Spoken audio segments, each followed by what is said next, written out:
22 minutes after 11 o'clock, and we're having brunch. My next guest has done The Circle. It's a song by Shaka Khan called I'm Every Woman. And I think if you look at some of the things she has done, you may be inclined to agree in this area. From T&T's representative at Miss Universe pageant in 1969, we quantum leap 12 years later, she was appointed a senator and PS in the Ministry of Foreign Affairs and Communications. Combine this with being a mother and wife of former government minister, Captain Gary Griffith, one would say that she has had a full life. By the way, that pageant representative year was 1999, just to be clear. After ascending to the chairmanship of the Congress of the People, she resigned in 2015. Why? Well, she stated at the time, the party was not standing up to the coalition partners with whom her group, COP, teamed up in the first place. It was not doing for the people what they said they would do. So she left. Well, she did something else before she went back there. Let me welcome her first of all. Good morning to you, Nicole, Dyer, Griffith. Nice to have you here. Good morning. There we go. It is good. It is good to have you here this Sunday morning. Folks have wondered why, after leaving the Congress of the People and for a very short time serving as the interim leader of the Alliance of Independence, you in June this year submitted nomination papers for what arguably became a dormant party. Why? And what would you do differently to bring the party back to its moorings? That's a two-part question. Let me go with the first part. Mm-hmm.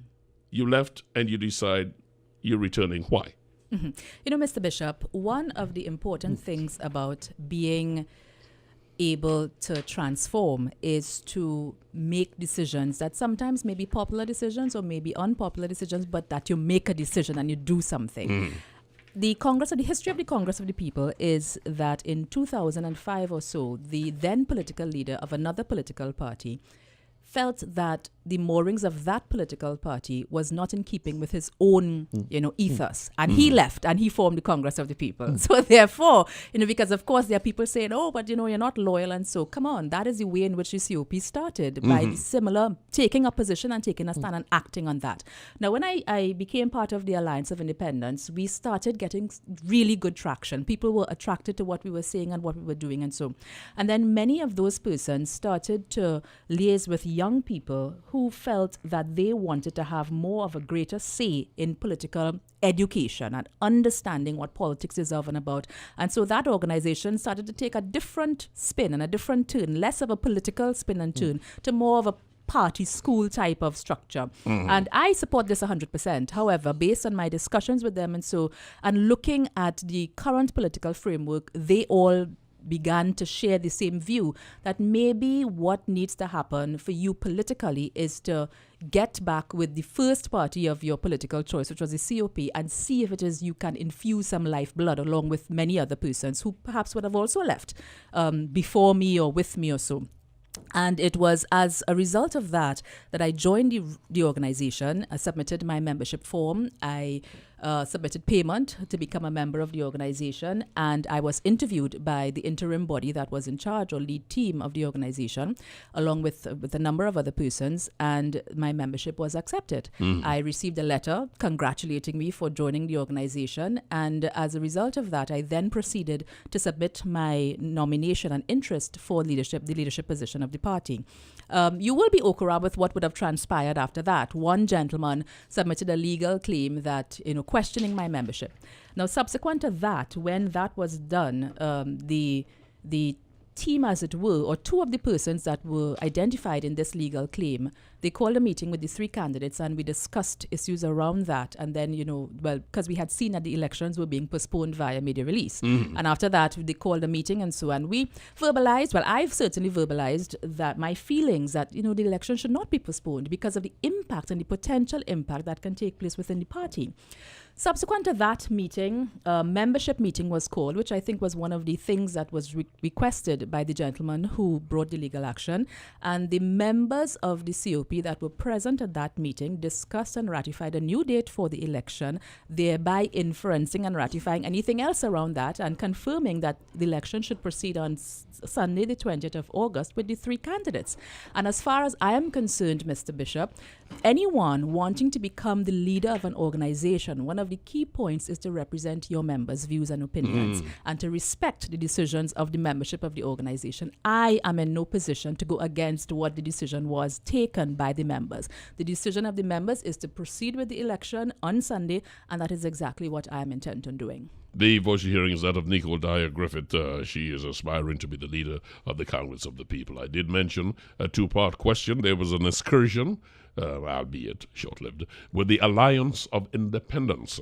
And folks say, well, if there was this extent of disillusionment and you got onto a new group of people, why not stay for a while with them, see where it can go, as against getting in there quickly, short-lived, abandoning that and returning to COP? Because there is a difference between abandoning something and giving it the opportunity to go in its own direction. You see, there are two things that people can do, which is what is currently taking place within the organization. Now, you can stay with an organization and do everything that you can to destroy the organization, or you can remove yourself from that organization and allow it to go its own path and grow in its own way. And that is what I choose to do. I will not remain with an organization to destroy it. If it is I have a divergence of views and I think strongly enough of my divergence of views, I will allow you and your organization to go in the way in which it should. Before I go down the area of your challenger, Sipasad Bachan, before I get down that area, I want to stay with that question of relevance. Right. A third party group, and I say third party because third, fourth, whatever, what is it? We've got the MSJ, we've got the IRP, we have COP, of course, and the two dominant parties, PNM and the UNC. Question is, to get the attention, the energy, and the hopes of a group of people who were disillusioned with the status quo, as it were, right, and get them into COP when COP was formed, and then, as many believe, break that commitment, change direction, as you yourself articulated a moment ago. Coming back to people, do you think it will resonate with the general populace, not the immediate members who will be voting in your election?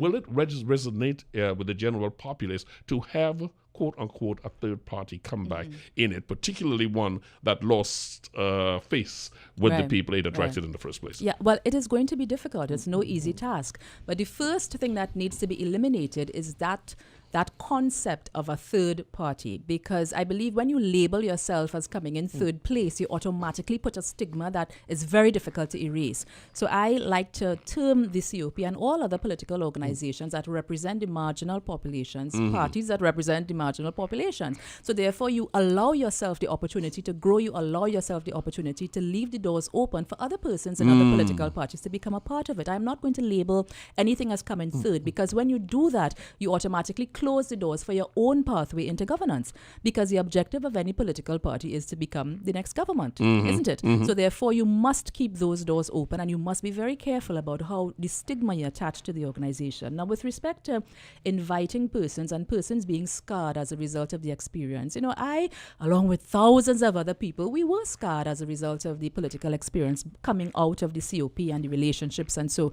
But something, I am wary of the scapegoating, and I firmly believe that it is high time that we as a country, we as a people, we as members of the COP or any other political organization begin to move away from scapegoats and scapegoating and begin to look at a solution-focused type of environment. You see, in the discussions that I've been having in the transformational leadership, one of the things that keeps coming out is that we are currently faced with an evaporation of inspiration.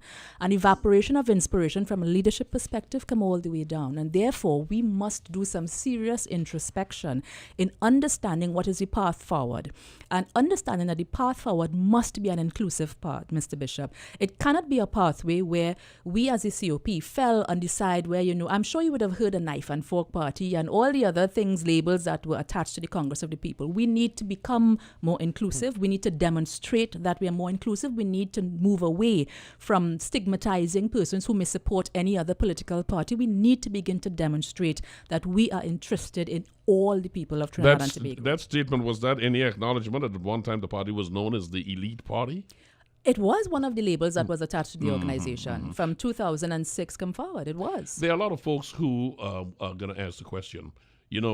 Nicole Dyer Griffith, she stands up, she goes for what she believes, and she has made some commitment, and now she said that she's resolved. But what guarantee do we have that if she comes back this time, she's not going to leave again? Absolutely none. Absolutely not. I'm not going to sit here and lie to you and say that, anybody who says that this is what is going to happen and you can trust 100% this is what is a liar. And I'm not that. I am an individual that is very firm in my conviction and in my passion and in what is right. It's as simple as that. And that is why, it's interesting you should ask that, because in one of the discussions that we held with transformational leadership, somebody said, Nicole, in all of the things that we do, there is a specific and significant gap between party politics and entering the corridors of governance.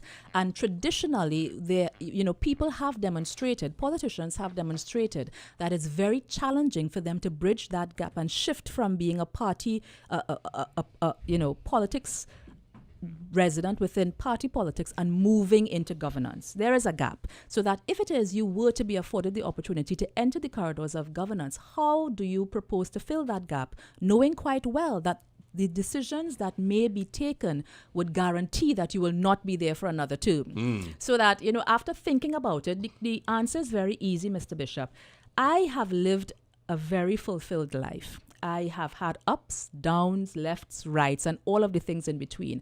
I have worked hard ever since I was 17 years old. I have worked every single day of my life for what I have, what I want, what I pursue. So therefore, I am not tied to any power. I am not tied to any politics. I am not tied to any position. I am not tied and held or attracted by those things, because I could walk out of all of this tomorrow and do something else and be fulfilled in another way. Gotcha. So that it makes it easy to make decisions that may be very difficult for someone else, because I am not going into a position and I am not going into office saying I will do whatever it takes to hold on to office. That doesn't attract me. Your challenger for leadership of the COP, Carolyn C. Prasad, pledges to take the Congress of the People back to the days of glory.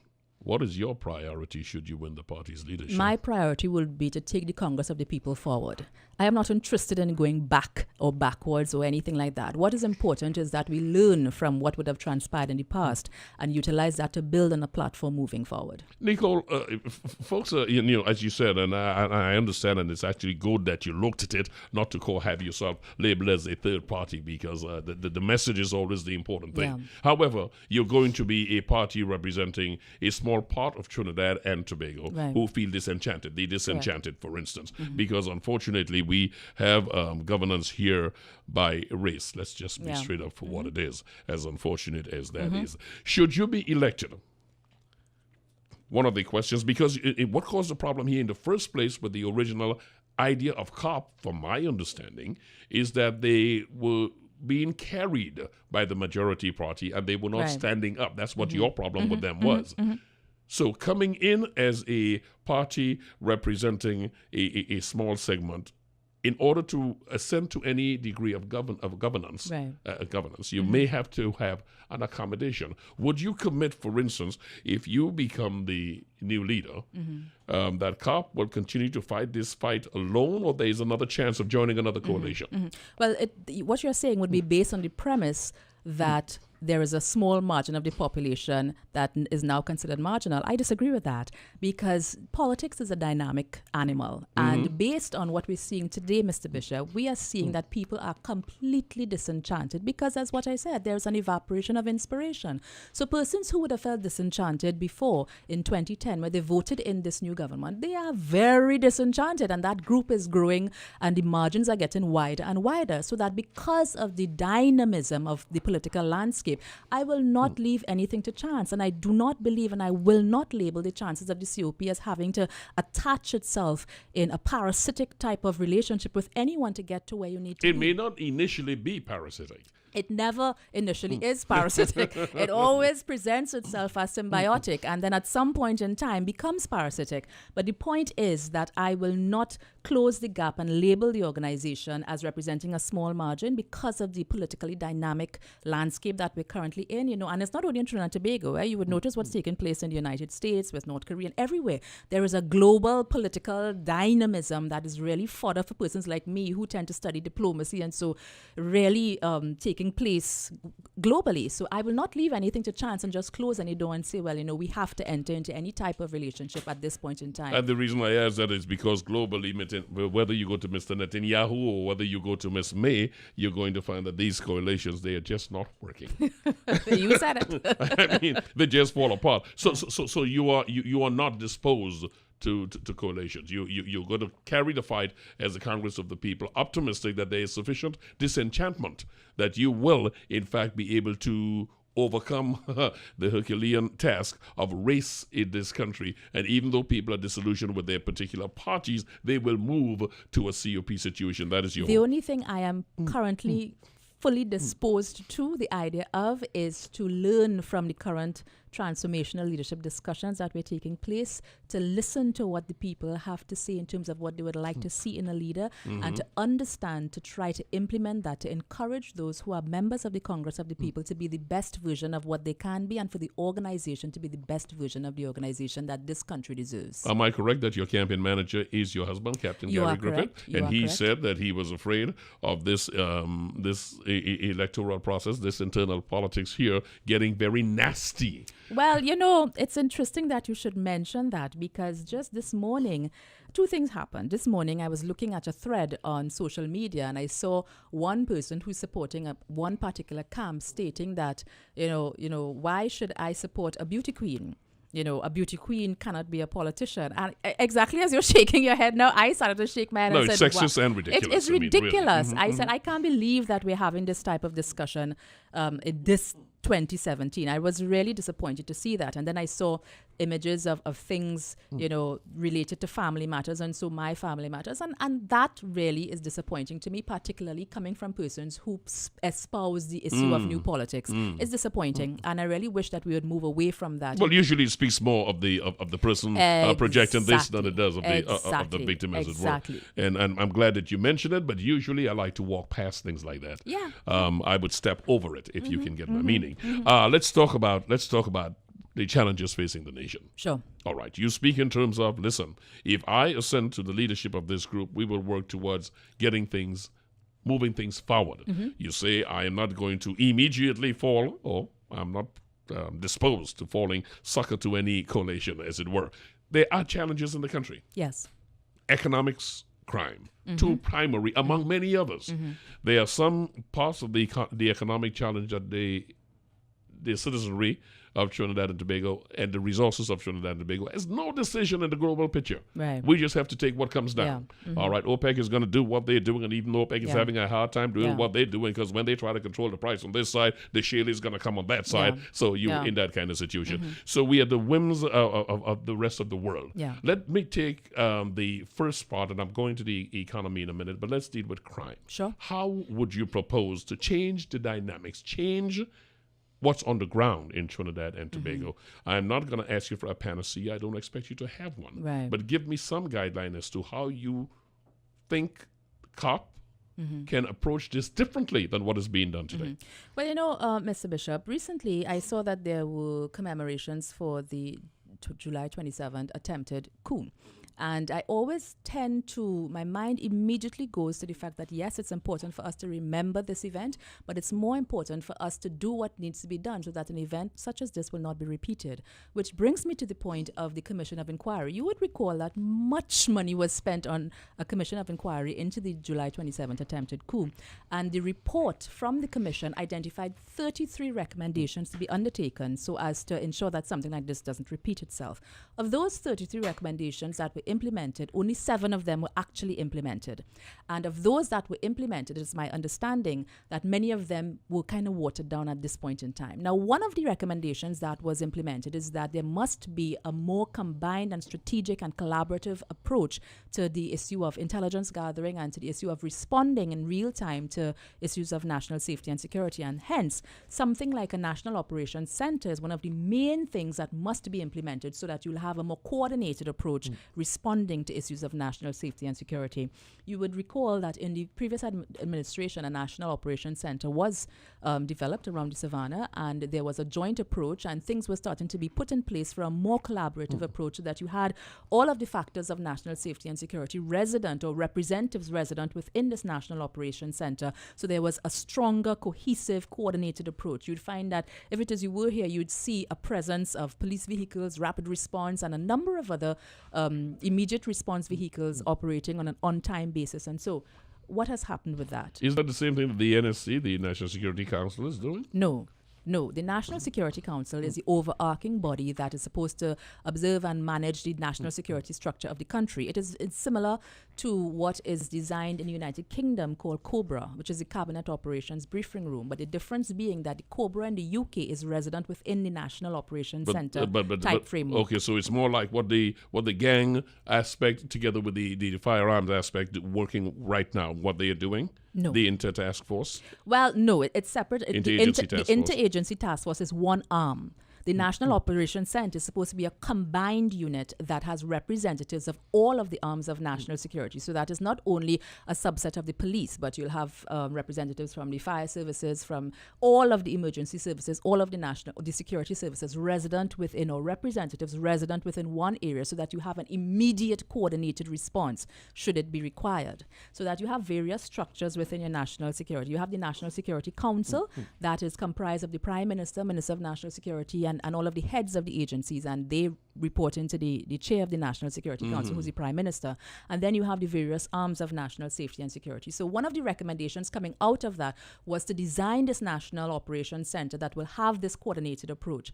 And, when was the last time you heard anything coming out of the National Operations Center, or you saw any type of real coordinated approach coming out of it? If it is you were to look at what would have transpired. Now, the last administration left much to be desired in many areas. But one of the areas, there are a few areas that they were very strong in. And one of those areas was national security, because you started to see results coming out, tangible results that are irrefutable in terms of the levels of crime, the penetration levels, and so on, based on some of the things that were implemented during that administration. Now you're seeing the complete opposite as a result of some of those things not being kept. Now that is the issue that I have with politics in Trinidad and Tobago, and perhaps politics generally, in that we tend to, when administrations come in and take over from another administration, instead of looking at what worked well and building on what worked well, they tend to eradicate everything and let's start from scratch. I'm happy that you paused there, because that is not idiosyncratic to just Trinidad and Tobago. That's what I'm saying. It's something that happens around. So that instead of looking at what worked well and building on what worked well, and perhaps even rebranding it to say that, okay, well, we built on this, we tend to eradicate everything, water down everything, and start from scratch. We have to stop starting from scratch and begin recognizing and being bigger than our own selves and say, okay, perhaps you implemented this worked well, we will keep it. We do not agree with why, and we would strengthen it. You said that in the last administration, a number of things worked and some things did not work. You spoke of tangible results in the area of national security. Would you say that our borders were better protected? I am not asking you to speak for the past administration. Sure. I'm only doing this because you opened the door as to some of the things that were done. Is that not a major problem in the area of security, the porous borders that manifested itself in the last 5 years? It was one of the challenging issues for all administrations in the past, and as a result of that, I do know that the past administration would have ordered quite a few smaller fast patrol vessels that would be able to link with a number of other initiatives that they were putting in place to ensure that these borders could be protected. Because I do know that one of the political issues was the OPVs and looking at the OPVs and perhaps one of the things that I heard mentioned by the past administration who was there is that they were going to look at perhaps taking one of the OPVs and looking at ways in which that could work in collaboration with some of the smaller patrol vessels. Because when you look at our borders, having these large vessels may not necessarily be as impactful as having maybe 14, 15 smaller patrol vessels that will be faster, more efficient, more effective. Because when I was looking at some of the reports coming out of some of these security agencies, you'd find that some of the drug cartels and so they were bypassing the major oceans and looking at the tributaries and going into the rivers and streams and back alleys and so on. And those are some of the areas that needed to be blocked. That accepted, but I find it from the evidence strange, and that's why I started to ask you to define, to be specific, that the borders, it is said, became more porous in the last 5 years. You're saying that is not so. You're saying that is not so. I am saying that many things also, when you say borders, borders could also mean legal ports of entry. Yes. Yeah, so that you need to look at all-inclusive. legal ports of entry as well as illegal ports of entry. All-inclusive. So that, no, I am aware that many things were being put in place to address all of these issues of managing and securing the borders. All right, so that's some of the initiatives of the last governing administration you would take a second look at because you thought they had a sound absolutely. footing. Okay. Just as you would take, just like at this current administration, Okay. there are some of the initiatives, or maybe one or two, because right now you have to really question. There are some initiatives that are positive and that can be put in place. I recall being on another interview yesterday where I saw the Minister of Health talking about a NCD program, and that is a good initiative. And when someone does something good, there is no harm in saying that it is good. You see, you see, because and like I said, you know, the Congress of the People going into finding a new leader. Once they find a new leader, they have to reestablish their agenda with the populace. I'm not really putting you on trial here with some of my areas of inquiry. The reason I'm asking is just to understand from all I have heard, one of the real albatross towards us moving forward with reducing crime is this question of the integrity in the protective services. It's one of the issues. And how would you move to surmount that or to address that? It's interesting that you would make mention of that because I was listening into the interview you had with Inspector Seals. Yes. And I listened intently on your position with respect to the SRP. And I was wondering that the rapidity with which this SRP was disciplined, you know, I would like to see it applied across the board. So I was wondering and hoping that that part of the discussion would have come to, you know, why is it that measure and rapidity of disciplinary action is not applied across the board? Because I am sure that at 1 out of 5 citizens can give you a story where they would have had some type of less than pleasant experience with a member of the protective services, and that maybe requires investigation and action. And many times you'd find that the measure of investigation would really be that we will move person X from place A to place B. But by removing person X from place A to place B is just removing the situation and problem to place B. Possibly because of the obsession the media has with the sexy stories. Could be. Keep it in the public arena long enough, frequently enough, front-paged enough is one of the contributors to that. I want to go into, watching the time that we have here, we've got to go into the economy. All right, as we both agreed, as we all have to agree, Right. we are now taking home 2/3 less than we used to take home. In some estimates, even less. There is but so much you can do, and what you have to do right now is, and I'm going to use the PM's term, which my grandmother used, so I'm not even holding a brief here. You've got to cut your cloth to suit your size, or whatever it is. Yeah. What would you propose be done to ease this situation, correct this situation, streamline this situation, or bring people to reality out of the level of expectations and false living that existed before? How would you handle the economies? One of the first errors that was made is making a public announcement that we are in recession and that we must tighten our belts and curb our spending, because I am not an economist. However, logic would dictate when you announce that you are in recession and that you should tighten your belt and curb your spending, that leads to people cutting back on the expenditure and the levels of input resources into the economy. And therefore, when you cut back on the levels of input and expenditure into the economy, obviously you're going to cut back on the revenues that you have. So therefore, it only stands to logic that that is not a way of moving into trying to stimulate the economy. What you must do is I put things in place to stimulate the economy and not necessarily just looking at implementing more taxes, because that has traditionally been this government's style of trying to stimulate the economy by implementing higher taxes. And that, as I said, stands to reason that when you continue to tax the population and to implement new taxes to the population every other day, it continues to curtail the level of expenditure that they have to bear upon. Now, one of the things that came up in one of the discussions on transformational leadership, I had made mention, Mr. Bishop, that ever since I was a child, I heard the refrain that we needed to move away from oil and gas. I heard the refrain that we needed to put things in place to diversify the economy. Now, I have had, just as you, have had the opportunities to travel to many places in the world, and I have seen the way in which and the level of resource capacity that was put into things like tourism and the results of ensuring that areas such as tourism were adequately resourced. We are not yet seriously at a level in which we understand what we can get from tourism and what we can get from the development of a human capital. The tourism product will never go anywhere until we also invest in our human capital, because it is a human capital that will drive the tourism. You can't invite people within your country into your country and say this is our tourism product, and yet still the people that you have welcoming them are not adequately trained. Well, that is part of the thing. clarion call that I thought sometimes people can say things in, what is it, a politician used the term one time, inartfully. He said, I stated my case. Sometimes people make a call, and the call I got from Titan Belt meant a lot of things. One is, we've got to change our work ethic.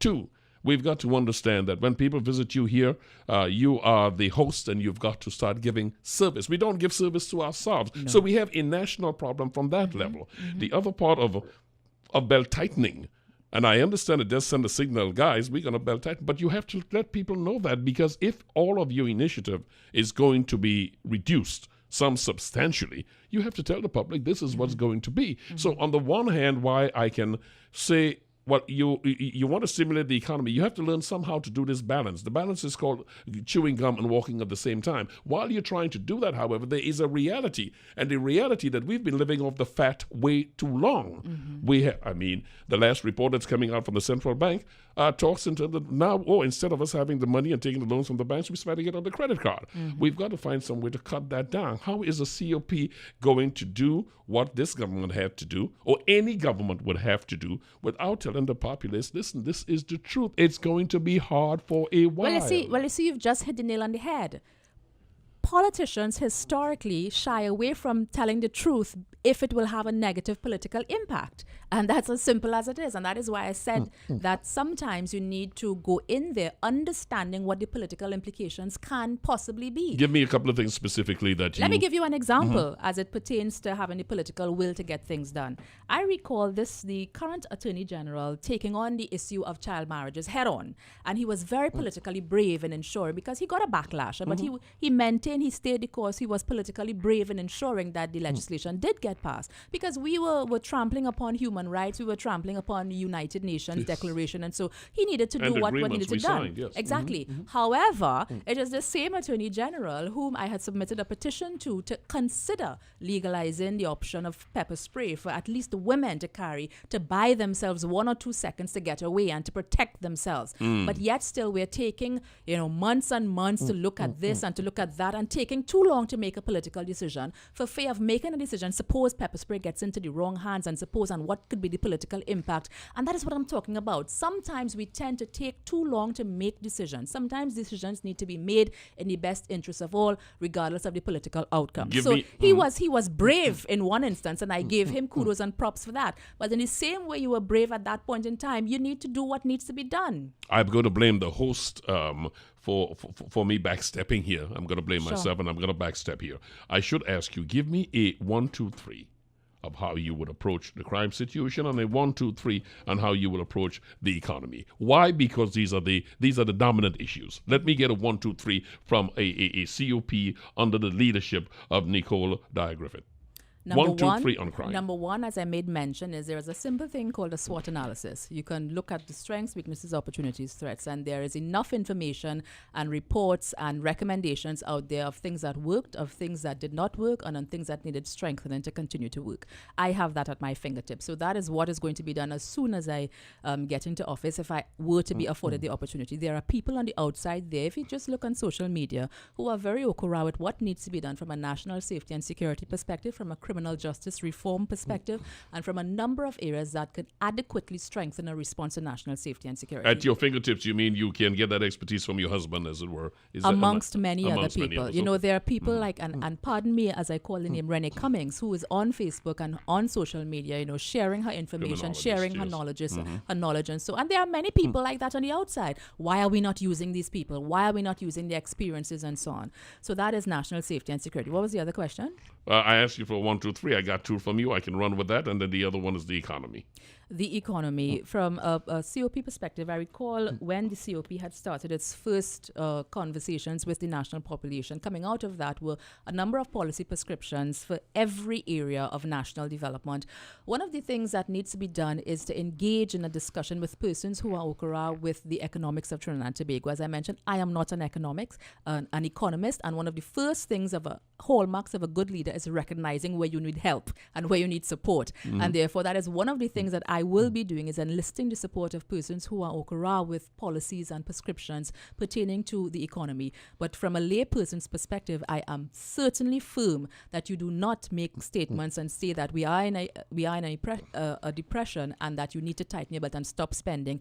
And I certainly am aware that by pressuring citizens and by increasing taxes, you're not going to get to the position that you need to get to. I am also very clear that we need to begin to develop our human capital, because no matter, you spoke about behavioral change a while ago and talking about changing people's attitudes in the workplace and stuff. That is behavioral modification, and it's not going to happen overnight. And we need to start investing in the human capital, investing in all of those programs, investing in transformation, investing in increasing our conversations in order for us to begin to get out of the rut that we're currently in. Part of the answer you proffered a moment ago dealt with the question of diversification. Correct. You said you've been hearing it for years, Yeah. but diversification is something that takes years, and you must have something to put in place. And you have to start somewhere. And when you look at the various economies and the various areas that you can diversify, we are filled with them. You have tourism, you have culture. Those are 2 particular areas that always comes to mind. Because as I made mention, every time I go somewhere, I see how others utilize their tourism product. I see how they utilize their cultural product. Let me give you an example.